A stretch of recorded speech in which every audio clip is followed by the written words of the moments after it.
Un salon qui est en fait double. Il met en valeur l'artisanat traditionnel et ses produits, mais aussi, et cela pour la première fois, les réalisations des meilleurs ouvriers de France.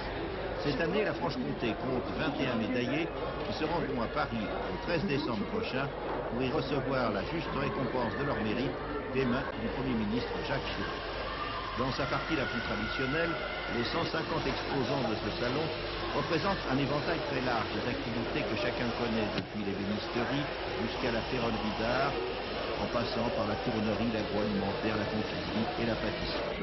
Le ministre du Commerce et de l'Artisanat, Georges Chavannes, a longuement visité le salon, s'entretenant avec les artisans. Il devait ensuite, dans un discours, mettre l'accent sur l'importance du secteur artisanal dans l'ensemble de l'économie française.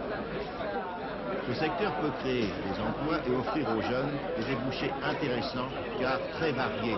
C'est l'un des objectifs du plan de relance. Ce plan d'orientation de l'artisanat, c'est la première fois qu'il y a un plan d'une telle envergure qui est pris par un gouvernement, quel qu'il soit. Je pense que c'est une occasion exceptionnelle de relancer l'artisanat, de donner aux artisans une plus grande confiance en leur avenir et de leur donner l'occasion d'envisager cet avenir avec des perspectives de développement.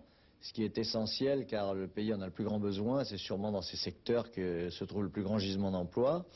Les prix vont être entièrement libérés le 1er janvier 87, donc chacun pourra apprécier cette liberté nouvelle qui sera donnée. C'est la concurrence, c'est-à-dire c'est les consommateurs qui arbitreront et qui feront que, en fonction de leur choix, tel ou tel pourra avoir ou ne pas avoir des commandes. Et je crois que ça, c'est bien ça le libéralisme qu'on veut mettre en place, une plus grande liberté pour les entreprises et un plus grand pouvoir pour les consommateurs.